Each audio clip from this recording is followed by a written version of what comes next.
এ তরুণেরা, যুবকেরা, এ আমার মুরব্বিয়ানেরা, এই রমজানুল মোবারক মাস সামনে আমাদের আসছে। এই রমজানুল মোবারক মাসে দেখা যাবে পরিপূর্ণ আল্লাহওয়ালা কারা, পরিপূর্ণ ঈমানদার কারা, পরিপূর্ণ আল্লাহকে কারা চান। যারা আল্লাহকে চান, যারা আল্লাহকে খুশি করতে চান, ওই মানুষগুলো রোজা ছেড়ে দিতে পারে না। কারণ রোজা হলো এমন একটা ইবাদত, এই রোজার মাধ্যমে মহান আল্লাহকে খুশি করা যায়, রোজার মাধ্যমে আল্লাহকে রাজি করা যায়।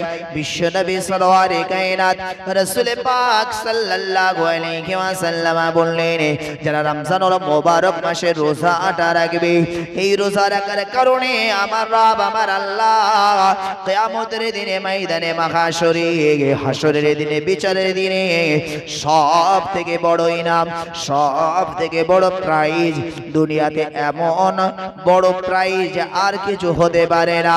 এমন তৌফা মহান আল্লাহ কিয়ামতের দিনে দান করবেন। সাহাবীরা জিজ্ঞাসা করলেন, ইয়া রাসূলুল্লাহ, ইয়া হাবিবাল্লাহ, হযরত কিয়ামতের দিনে ময়দানে মাহশরে মহান আল্লাহ পাক, আল্লাহ তাআলা সব থেকে দামি সম্পদ আমাদের জন্য, রোজাদারের জন্য আমার আল্লাহ ইনাম দেবেন। হুজুর দয়া করে বলুন, সেই ইনামটা কি হবে? বিশ্বনবী আমার ওই সময় বললেন, হে আমার উম্মত উম্মতিরা, শুনে রাখো, রব্বুল আলামিন আল্লাহ পাক, আল্লাহ তাআলা কিয়ামতের দিনে ময়দানে মাহশরে বান্দার জন্য সবথেকে বড় ইনাম মহান আল্লাহ পাক, আল্লাহ তাআলা তার স্বয়ং দিদার উম্মতের বান্দার সাথে করবে। এ তরুণেরা, যুবকেরা, রব্বুল আলামিন আল্লাহ পাকের সাথে জামানার নবী মুসা আলাইহিস সালাতু ওয়াস সালাম আল্লাহর কাছে আরজ করেছিলেন, হে আমার রব, হে আমার মালিক খালিক আল্লাহ, একবার আপনার দিদারটা আমাকে দেন আল্লাহ। আমি মুসা নবী আপনার সাথে তোর পাহাড়ে বাক্য আলাপ করি, কথাবার্তা বলি আল্লাহ, এতে আমার জানটা ভরে না, মনটা আমার ভরে না। হে আমার রব, হে আমার আল্লাহ, আমি মুসা নবী একটু আপনার সাথে দিদার করতে চাই, একটু সাক্ষাৎ করতে দেখতে চাই। আল্লাহ বললেন, লান তারানি, না মুসা তুমি পারবে না। আল্লাহর কাছে বলছেন, ও আমার রব, ও আমার আল্লাহ, আমি মুসা আপনাকে দেখতে চাই। আল্লাহ বললেন, মুসা পারবে না। মুসা আলাইহিস সালাম বারবার আল্লাহর কাছে জেদ করছেন। এমন সময় আমার রব, আমার আল্লাহ বললেন, মুসা, তুমি যদি সত্যি আমাকে দেখতে চাও, তুমি তুর পাহাড়ে অমুক দিন অমুক সময়ে চলে এসো। আমি রব, আমি আল্লাহ তোমার সাথে সাক্ষাৎ করব। এ তরুণেরা, যুবকেরা, আমার মুরব্বিয়ানেরা, হযরত নবী মুসা আলাইহিস সালাতু ওয়াস সালাম তুর পাহাড়ে চলে গেলেন, আল্লাহর সাথে দিদার করবেন। অনেক লম্বা চওড়া ইতিহাস, আমি জাস্ট জুসটুকু আপনাকে বলতে চাইছি। মুসা নবী চলে গেলেন, আল্লাহ বললেন, মুসা তুমি তৈরি হয়ে যাও, এবার তোমার সাথে আমার দিদার হবে, একবার দেখো তুমি আমাকে দেখতে পাও কিনা। রব্বুল আলামিন আল্লাহ পাক তারা আর জাতের ৭০,০০০ নূরের পর্দা আছে হযরত মুসা আলাইহিস সালাতু ওয়াস সালামের দিকে। ওই ৭০,০০০ নূরের বীজখান থেকে একটু মহান আল্লাহর জ্যোতি নূরের ঝলক দিয়েছেন হযরত পয়গম্বর মুসা আলাইহিস সালাতু ওয়াস সালাম। আল্লাহর ওই ঝলক দেখার সাথে সাথে সে বেহুশ হয়ে তোর পাহাড়ে মুসা নবী বেহুশ হয়ে গেছেন। মুসা নবী যখন হুঁশ ফিরে পেলেন, আল্লাহ বললেন, মুসা, আমি বলেছিলাম তুমি আমাকে দেখতে পাবে না, তুমি আমার দেখার সুযোগ পাবে না। আমি রব, আমি আল্লাহ, আমার দেখা তোমার দ্বারা কখনো সম্ভব নয়। ভাই আমার দোস্ত আমার, সেই রব, সেই আল্লাহ নিজে বলছেন, দুনিয়ার মানুষ শুনে রাখো, যদি তোমরা দুনিয়াতে রোজাটা রাখো, যদি আমি আল্লাহ আমাকে সন্তুষ্টি করার জন্য আমি রব্বুল আলামিন আল্লাহ পাক কিয়ামতের দিনে ময়দানে মাহশরে, হাসরের দিনে আমি আল্লাহ নিজেই তোমাদের প্রাইজ হয়ে যাব। আল্লাহ নিজেই আমাদের কাছে প্রাইজ, আল্লাহ নিজেই আমাদের কাছে সাক্ষাৎ করবে। হে তরুণেরা, যুবকেরা, হে আমার মুরব্বিয়ানেরা, मूसा नबीर साथे আল্লাহর সাথে ৭০,০০০ নূরের পর্দার দূরত্ব থেকে কথা হতো এক একটা নূরের পর্দা হলো ৫০,০০০ বছরের মতন রাস্তা মোটা এক একটা নূরের পর্দা থেকে আর একটা নূরের পর্দার ফাঁকাটা হলো ৫০,০০০ বছরের রাস্তা ঠিক এইভাবে ৭০,০০০ নূরের পর্দা সাজানো তাহলে বিছখান কতটা ফাঁকা ভাই আমার দোস্ত আমার মহান আল্লাহ পাক আল্লাহ তাআলা আখিরি নবীর উম্মত তথা আমাদের জন্য রব্বুল আলামিন আল্লাহ পাক আল্লাহ বললেন হে আমার উম্মতে মুহাম্মাদি হে আমার গোলামেরা হে আমার বান্দারা শোনো তোমরা যদি রমজানুল মুবারক মাসে রোজা রাখো আমি রব আমি আল্লাহ আমি মুসা নবীর সাথে কথা বলেছি ৭০,০০০ নূরের পর্দা এতটা আমার আর মুসা নবীর দূরত্ব ছিল কিন্তু হে আমার গোলাম হে আমার বান্দা রমজানুল মুবারক মাসে যখন রোজা রেখে সন্ধ্যাবেলা ইফতারি নিয়ে বসবে ওই ইফতারির খানজাতে আমি রব আমি আল্লাহ পাক আল্লাহ তাআলা তোমাদের সাথী হয়ে যায় হে তরুণেরা যুবকেরা মুসা নবীর সাথে আল্লাহর কথা হতো মুসা নবী এবং আল্লাহ দুজনের বিচখানে এতটা ফাঁকা কিন্তু উম্মতে মুহাম্মাদি আল্লাহর সন্তুষ্টির জন্য যদি রোজা রাখেন আমার রব আমার আল্লাহ বললেন বান্দা আমি আল্লাহ তোমাদের ইফতারির সাথী হয়ে যাই আল্লাহ কত আমাদের কাছাকাছি হয়ে যায় ভাই আমার দোস্ত আমার এই রমজানুল মুবারক মাস আমাদের সামনে আসে এই রমজানুল মুবারক মাসে আমরা রোজা অনেকে রাখি না ভাই আমার দোস্ত আমার প্রকৃত আল্লাহওয়ালা প্রকৃত ঈমানদারের পরিচয় পাওয়া যায় রমজান মাসে কোন অন্যান্য ইবাদত নামাজ মানুষের জন্য হয় দান মানুষের জন্য হয় ভাই আমার দোস্ত আমার ভুল বুঝবেন না তবে এটা নাজায়েজ নয় জায়েজ ঈদগাহ ময়দানে ইমাম সাহেব বলল ভাই আগামী বছর আমাদের ঈদগার একটা সংস্কার হবে বলো কে কত দেবে ওয়াদা দাও কেউ হাত তুললো ভাই আমি ১০,০০০ ও ১০,০০০ দেওয়া এটা জায়েজ আছে বলা জায়েজ আছে কিন্তু তার মনের ভিতরে উদ্দেশ্য তৈরি করছে যদি আমি ১০,০০০ টাকা দিই গ্রামের লোক বলবে হিম্মত আছে বলছে এটা মানুষ দেখানোর জন্য হয় নামাজ কোনোদিনই পড়ে না বিআই সাহেব আমার হাজী সাহেব ভাই আমার দোস্ত আমার আত্মীয় কুটুম আমার হাজী সাহেব আমি মসজিদে নামাজ পড়ি না ভাই আমার দোস্ত আমার নামাজের সাথে আমার কোনো খবর নাই কিন্তু হাজী সাহেব বিআই যখন এসেছি মনে মনে ভাবছি যদি আমি নামাজ না পড়ি বিআই তো নামাজ পড়বেই জিজ্ঞাসা করবে ভাই মসজিদে যাব চলুন নামাজ পড়তে যাই প্রেস্টিজের ব্যাপার দরকার নাই অন্তত সময়ের সাথে তাল মিলিয়ে চলা যাক ওই সময় বিআই আসার সাথে সাথে তাড়াতাড়ি পাঞ্জাবি টুপিটা পরে নিল বলছে বিআই চলুন আমাদের মসজিদে একটাই আজান দেড়টায় জামাত দেরি করার নাই তাড়াতাড়ি বিআইকে নিয়ে মসজিদে নামাজ পড়তে চলে গেল জোহরটা পড়লো আসরটা পড়লো ইমাম সাহেব মনে মনে ভাবছে আল্লাহ তুমি আমার একটা সাথী বাড়িয়ে দিয়েছো তুমি আমার একটা সঙ্গী বাড়িয়ে দিয়েছো আল্লাহ তোমার মসজিদের কিছুটা খোরাক এবারে মিটবে মাগরিবের নামাজের সময় হলো ইমাম সাহেব দেখছে সেই নতুন মুসল্লির দিকে আছে কিনা ইমাম সাহেব দেখছে মাগরিবের সময় আর খুঁজে পাওয়া গেল না মনে মনে ইমাম সাহেব ভাবছে হয়তো কোনো কাজে ব্যস্ত আছে ঈশায় দেখা যাবে ঈশার সময় এলো না ফজরের সময়ও এলো না এমনি করে ইমাম সাহেব আর মসজিদে দেখতে পেল না হঠাৎ তার সাথে দেখা হলো কি ব্যাপার ভাই আমি কালকে জোহরে আর আসরে আপনি এসেছিলেন বড় খুশি হয়েছিলাম বড় আনন্দ পেয়েছিলাম আমি ভেবেছিলাম আপনি ৫ ওয়াক্ত মসজিদের মুসল্লি হয়ে গেছেন বলছে ইমাম সাহেব বলেন না উপায় ছিল না তাই বলে কেন কি হলো বলছে বিআই মোর হাজী সাহেব যদি নামাজ না পড়তে যেতাম প্রেস্টিজ থাকতো তাহলে মানুষ দেখানোর জন্য নামাজ হয় কিন্তু দুনিয়ার মানুষকে লক্ষ্য করে নবী বললেন রোজা হলো এমন একটা ইবাদত রোজা হলো এমন একটা আল্লাহর খুশির আমাল যে আমলটা মানুষ দেখানোর জন্য হয় না গ্রামের মানুষ গ্রামের ইমাম সাহেব মুসল্লি ও আমাকে ভালো বলবে তাই না এজন্য হয় না রোজা যে রাখে ও রোজা হয় স্বচ্ছ ইবাদত আর যদি সত্যি সেই মানুষটা মানুষ দেখানোর হয় ও সকালে চুরি করে খাবে দুপুরে চুরি করে খাবে আপনার এমনি করে দিনের বেলা ঘরের ভিতরে গিয়ে পানি চুরি করে থাকবে ওকে কি রোজা বলে রোজা বলে না রোজা তো হলো আপনার এমনি করে সেহেরির টাইম থেকে নিয়ে ইফতার পর্যন্ত কোনো পানাহার চলবে না, নিষিদ্ধ। কোনো পানাহার করবে না, তবেই তো রোজা। হে তরুণেরা, যুবকেরা, এই রমজানুল মুবারক সম্পর্কে বিশ্বনবী সরওয়ারে কায়নাত রাসূল পাক সাল্লাল্লাহু আলাইহি ওয়াসাল্লাম খুব সুন্দর একটা ইম্পর্টেন্ট কথা বলেছেন। হে আমার উম্মত উম্মতিরা শুনে রাখো, আমি রাসূল পাক সাল্লাল্লাহু আলাইহি ওয়াসাল্লাম জানিয়ে দিলাম, যারা রমজানুল মুবারক মাসে রোজা রাখলো না, যারা রমজানুল মুবারক মাসে রোজা রাখলো না, ওই মানুষগুলো আমার উম্মত হতে পারে না। বিশ্বনবী সরওয়ারে কায়নাত রাসূল পাক সাল্লাল্লাহু আলাইহি ওয়াসাল্লাম একদিন মসজিদ নববী শরীফের মিম্বারে পা রাখছেন। প্রথম মিম্বারে পা রাখলেন, জোরে বলে উঠলেন আমিন। দ্বিতীয় মিম্বারে পা রাখলেন, আবার বিশ্বনবী বলে উঠলেন আমিন। আবার তৃতীয় মিম্বারে পা রাখলেন, বিশ্বনবী আমার বললেন আমিন।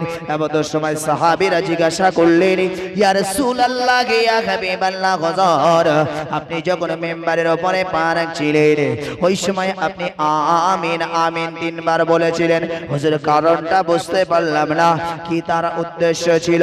ভাই আমার দোস্ত আমার এখানে তিনটি উদ্দেশ্য ছিল।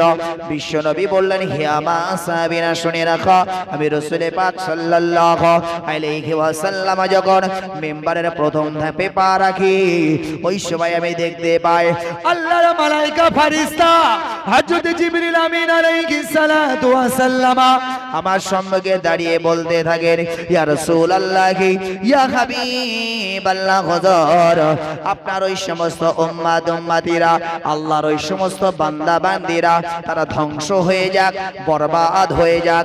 আমি জিবরাইল বদদোয়া করি, হুজুর যে ছেলেগুলো, যে মানুষগুলো পৃথিবীতে এমনি করে আব্বা মা এই দুই নিয়ামতকে পেল, এই আব্বা মাকে দুনিয়ার ওই যুবকেরা, ওই ছেলেরা মেয়েরা আব্বা মাকে খুশি রাখতে পারলো না, আব্বা মা ওই সন্তানদের প্রতি নারাজ, এমন সন্তানরা যেন তারা ধ্বংস হয়ে যাক, বরবাদ হয়ে যায়।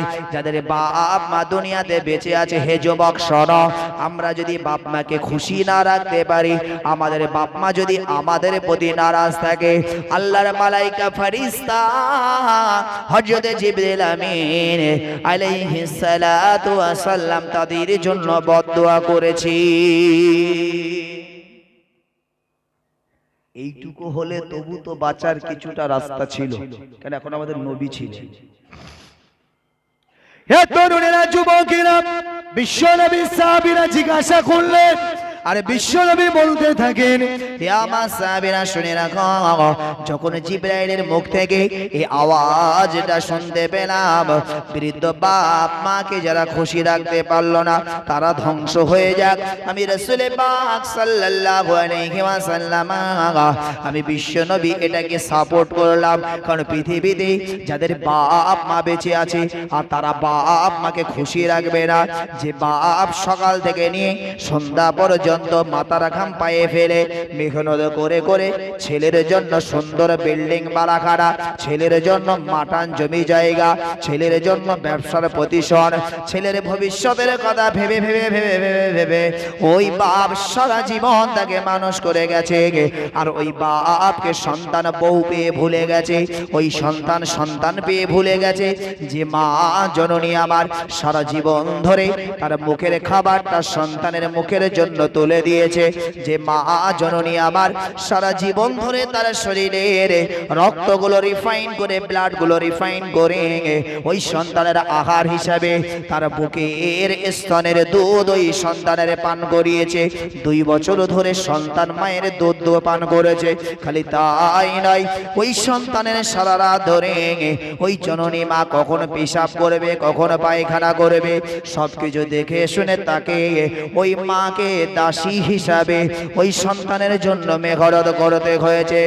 এই জননী মাকে যারা ভুলে গেল, যে জননী মা, হে যুবকেরা, হে তরুণীরা, যখন তুমি জন্মগ্রহণ করেছিলে পৃথিবীতে, ওই সময় তোমার কত কষ্ট, তোমার মায়ের কত কষ্ট, কত তাকলিফ হয়েছিল। তোমার মা যখন তোমাকে প্রসব করেছিল, ওই প্রসব বেদনায় কখনো কখনো তোমার জননী মা হুঁশ হারিয়ে ফেলেছিল, কখনো বেহুশ হয়ে যায়, কখনো হুঁশ ফিরে আসে। এত কষ্টের মধ্যেও যখন তুমি দুনিয়াতে এলে, তোমার মুখটা দেখার সাথে সাথে তোমার জননী মা সমস্ত তাকলীফকে মুছে ফেলে মুখ থেকে তোমার চেহারা দেখে মুস্কে মুস্কে হেসেছিল। এ তরুণেরা, যুবকেরা, তোমার মা তোমাকে কত ভালোবাসতো, কত প্যার করতো, কত মহাব্বত করতো। সেই ভালোবাসা, সেই মহাব্বতের বাপ মাকে যারা দুনিয়াতে খুশি রাখতে পারলো না, যাদেরকে নারাজ করে ফেললো, বিশ্বনবী আমার বললেন ওই সমস্ত উম্মাত উম্মতি আমিও রাসূলুল্লাহ জানিয়ে দিই, ওরা ধ্বংস হয়ে যাক, ওরা দুনিয়ায়ও বরবাদ, ওরা আখিরাতেও বরবাদ। কারণ বিশ্বনবী যার জন্য বরদোয়া করেছেন, ওই মানুষটা না দুনিয়া না আখিরাত কোনো জায়গায় ওই মানুষটা সুখী হতে পারে না। বিশ্বনবী একটি হাদিস পাকে জানিয়েছেন, ক্বালান নবী সাল্লাল্লাহু আলাইহি ওয়াসাল্লাম হুমা জান্নাতুকা ওয়া নারুক। দুনিয়ার মানুষ শুনে রাখো, পৃথিবীতে যাদের বাপ মা বেঁচে আছে, এই বাপ মাই হলো তোমাদের জন্য জান্নাত। যদি তোমরা তাদেরকে খুশি রাখতে পারো, তাদেরকে যদি ভালো রাখতে পারো, তাদের যদি হাসি মুখটা দেখাতে পারো, তোমাদের জন্য দুনিয়াতেই বাপ মা হলো জান্নাত, আখিরাতের জন্য তোমরা জান্নাতের সার্টিফিকেট অর্জন করে ফেলেছ। আর যদি দুনিয়াতে হুমা জান্নাতুকা ওয়া নারুক, আর যদি তোমরা তোমাদের পিতা মাতাকে যদি ভালো খুশি না রাখতে পারো, তোমার পিতা মাতা যদি তোমাদের উপরে নারাজ থাকে, আমি বিশ্বনবী জানিয়ে দিলাম তোমাদের মা বাপ তোমাদের জন্যই জাহান্নামের কারণ। ভাই আমার, দোস্ত আমার, আমি পয়েন্ট একটা এসেছে বলে বলেছি, মূল উদ্দেশ্য আমার এটা ছিল না। ভাই আমার, দোস্ত আমার, বিশ্বনবী সাহাবীদেরকে ডেকে বললেন, ইয়া মান সাহাবীরা শুনে রাখো, আমি রাসূল পাক সাল্লাল্লাহু আলাইহি ওয়াসাল্লাম যখন জিবরাইলের কথা বলেছিল, আমি সাপোর্ট করে বলেছিলাম আল্লাহ ওই সমস্ত ছেলেদেরকে মেয়েদেরকে আল্লাহ ধ্বংস করে দেখ। আমি দ্বিতীয় মেম্বারে পা রাখলাম, পা রাখার সাথে সাথে আমি হযরতে বিশ্বনবীতে শুনতে পাই, জিবরাইল আমার দিকে লক্ষ্য করে বলতে লাগেন, ইয়া রাসূলুল্লাহ, ইয়া হাবিবাল্লাহ, হুজুর আপনার উম্মাত উম্মতি যাদের জন্য মহান আল্লাহ পাক আল্লাহ তাআলা তাদের নাজাত দেওয়ার জন্য আমার আল্লাহ তাদেরকে দুনিয়ার সমস্ত পাপ রাশিকে মাফ করার জন্য তাদের সম্মুখে এমন একটা মাসকে রেখেছেন, এমন একটা মাস আল্লাহ দান করেছেন। বিশ্বনবী অপর হাদিসে বলেছেন, হে আমার উম্মাত উম্মতিরা, মনে রাখো রমজানুল মুবারক মাসে তোমরা ঈমানটাকে বাঁচিয়ে রোজার মাসে রোজাটা রাখে তোমরা যদি স্বচ্ছভাবে আল্লাহর দরবারে এই রমজানুল মুবারক মাস অতিবাহিত করতে পারো, তোমরা এই রমজানুল মুবারক মাসের পরে আমার আল্লাহ পাক আল্লাহ তাআলা তোমাদেরকে সমস্ত জীবনের পাপ রাশি ক্ষমা করে দেন। এ তরুণীরা, যুবকেরা, বিশ্বনবী সরওয়ারে কায়নাত রাসূল পাক সাল্লাল্লাহু আলাইহি ওয়াসাল্লামকে লক্ষ্য করে বলতে লাগেন, ইয়া রাসূলুল্লাহ, ইয়া হাবিবাল্লাহ, পৃথিবীর জমিনে যারা রমজানুল মুবারক মাসটা পেল, আর এই রমজানুল মুবারক মাসে যারা নিজেদের গুনাহ খাতাগুলো মাফ করাতে পারলো না, পাপগুলো মোচন করাতে পারলো না, ইয়া রাসূলুল্লাহ, ইয়া হাবিবাল্লাহ, হুজুর আপনার ওই সমস্ত উম্মাত উম্মতিরা ধ্বংস হয়ে যাক। আমি বিশ্বনবী সাহাবীরা আমার আল্লাহ পাক আল্লাহ তাআলা উম্মতে মুহাম্মাদের জন্য এমন একটা শ্রেষ্ঠ মাস দান করেছি, যে মাসে উম্মতের জীবনের পাপ রাশি আমার আল্লাহ ক্ষমা দেওয়ার ওয়াদা দিয়েছে। আর সেই রমজানুল মুবারক মাসটা তারা কাজে লাগালো না, সেই রমজানুল মুবারক মাসটা তারা ভালোভাবে ব্যবহার করলো না। এই রকম উম্মাত আমি রাসূলুল্লাহ পছন্দ করি না। এই সমস্ত উম্মাত উম্মতি দ্বারা ধ্বংস হয়ে যায়। এই নিরিখে যদি রমজানুল মোবারক মাসে যদি একটু খাতাতে নামগুলো লেখানো হয়, জান্নাতি বান্দা খুঁজে পাওয়া খুব মুশকিল ভাই।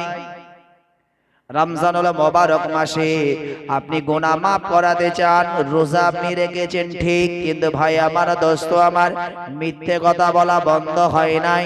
রমজানুল মোবারক মাসে রোজা আপনি রেখেছেন ঠিক, আপনার মুখের ভাষা ভালো হয় নাই। রমজানুল মোবারক মাস এসেছে ঠিক, কিন্তু আপনার দ্বারা নামাজটা 5 ওয়াক্ত হলো না। রমজানুল মোবারক মাস এসেছে ভাই আমার দোস্ত আমার, আপনি পরিপূর্ণ আল্লাহ ওয়ালা হতে পারেন নাই, তাহলে গুনাহ কি মাফ হবে না গুনাহ বাড়বে? হে তরুণেরা, যুবকেরা, রোজা এমন একটা ইবাদত, বিশ্বনবী সরওয়ারে কায়নাত রাসূল পাক সাল্লাল্লাহু আলাইহি ওয়াসাল্লাম বললেন, হে আমার উম্মত উম্মতিরা, তোমরা রমজানুল মোবারক মাসে রোজা রাখবে, তোমরা বেশি কথা বলবে না, কারণ বেশি কথা বললে তোমাদের কথার ভিতরে ত্রুটি হতে পারে। ভাই আমার দোস্ত আমার, আর এই রমজানুল মোবারক মাস যখন চলে আসে ভাই আমার দোস্ত আমার, গল্পর ফোয়ারা ওড়ে, বাইরে খালি নাই মসজিদের ভেতরেও চলে। জোহরের নামাজটা পড়তে গিয়ে মসজিদের ভিতরে শুয়ে পড়ে, একে অপরের সব গল্প শুরু করে, কেন ঘুম তো ভালো করে আসে না। ভুল আমায় বুঝবেন না, আমি ভুল বোঝানোর জন্য বলছি না। আপনি গল্প করেন দিন ইসলাম নিয়ে, দিন শরিয়াত নিয়ে আপনি আলোচনা করেন, বরং নেকি হবে, জিকির হবে, সওয়াব হবে। ভাই আমার দোস্ত আমার, রমজানুল মোবারক মাসের রোজাকে স্বচ্ছ করতে গেলে আপনার মিথ্যা চলবে না, সুদ খাওয়া চলবে না, ঘুষ নেওয়া চলবে না, ফেরেববাদ চলবে না, মুনাফিকি চলবে না। হে তরুণেরা, যুবকেরা, তবে আপনার এই রমজানুল মোবারক মাসে রোজা রাখার পরে মহান আল্লাহ আপনাকে একজন বেগুনাহ বানাবেন, নচেত নয়। যদি ওই হিসাবে এবারে যদি খাতায় নাম লেখানো হয়, কজনা খুঁজে পাওয়া যাবে ভাই? ভুল আমার বুঝবেন না, আমরা আল্লাহর দরবারে একদিন ধরা পড়বো। আমার প্রথম বক্তব্য ছিল মৃত্যু আমাদের অনিবার্য, মৃত্যু থেকে কেউ আমরা রেহাই পাবো না।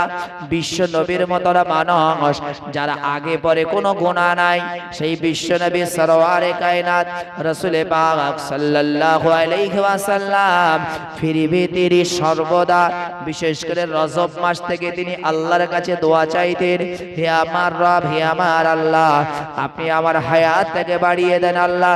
রজব মাস অতিবাহিত করে শাবান মাস পেরিয়ে আমি বিশ্ব নবী আল্লাহ আমাকে রমজান পর্যন্ত হায়াতটা বাড়িয়ে দেন। বিশ্ব নবী বেগুনাহ, বিশ্ব নবীর কোনো গুনাহ নাই, ফিরিবে বিশ্ব নবী আমার বেশি নেকি, বেশি বারাকা, বেশি বেশি আমল করার জন্য বিশ্বনবী নিজেই রমজান মাসের জন্য দোয়া চাইতেন। দরুদ শরীফ আল্লাহুম্মা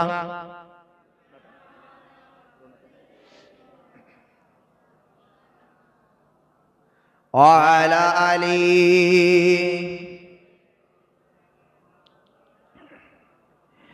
জন্ম আমার নবীর যুগে হলে কেমন হত, দোনায়নে রাসূল পাক দেখলে কেমন হত।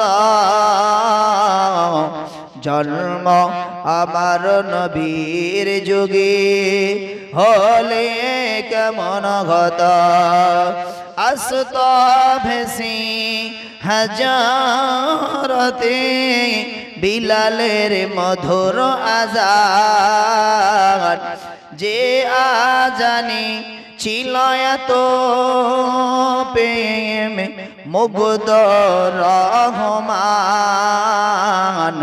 দয়ার নবীর পিছে নামাজ পড়লে কেমন হত।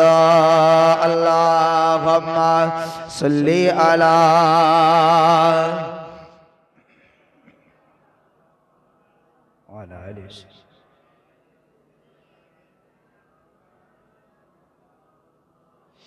ভাই আমার দোস্ত আমার, মৃত্যু আমাদের প্রতিটা মানুষের জন্য অনিবার্য। মৃত্যু থেকে আমরা কেউ রেহাই পাবো না। কার কখনো মৌত হবে, কার কখনো মৃত্যু হবে, আমাদের কারোর জানা নাই। আল্লাহ আমাদের এই মৃত্যুর আগে আগে আমাদেরকে প্রকৃত আল্লাহওয়ালা, প্রকৃত ঈমানদার, প্রকৃত মুমিন বানিয়ে নেন। সকলে বলি আল্লাহুম্মা আমিন। কারণ আমরা ঈমান এনেছি বলেই যে আমরা মুসলমান তা নয়। ঈমানদারের নাম মুসলমান নয়। ঈমানদার আলাদা বিষয়, মুসলমান আলাদা বিষয়। ঈমান মানে আল্লাহকে বিশ্বাস করা, বিশ্বাস করার পরে মুসলমান হতে গেলে মুসলমান শব্দের আবিধানিক অর্থ হলো মান্যতা দেওয়া বা মান্যকারী। যিনি মহান আল্লাহ পাকের মান্যতা দেন, যিনি আল্লাহর দেওয়া বিধান, নবীর দেওয়া সুন্নাহগুলি যারা আমল দেয়, ওই মানুষগুলোই হলো মুসলমান। ঈমান আনার পরেই আমরা মুসলমান নয়। ভাই আমার, দোস্ত আমার, পৃথিবীর এই সময়, পৃথিবীর এই জিন্দেগিটা আমাদের জন্য একেবারে ক্ষণস্থায়ী, অল্প সময়ের জন্য। মহান আল্লাহ পাক আল্লাহ তাআলা যে কটা দিন আমাদেরকে হায়াতে রাখবে, আমাদের চিন্তা, আমাদের ফিকির, আমাদের ইচ্ছে, আমাদের অনুভূতি রাখতে হবে মউত আমাদের সম্মুখে, মউত আমাদের সামনে আসছে। কটা দিনই বা দুনিয়াতে বাঁচবো, প্রস্তুত হওয়ার জন্য। আমরা উদাসীন হয়ে রয়েছি। মহান আল্লাহ বারংবার আমাদেরকে সাবধান সাবধান সাবধান করেছেন। বান্দা, আমি আল্লাহ বলছি, তোমরা আমাকে অস্বীকার করছো, তোমরা আমাকে ভুলে যাচ্ছ।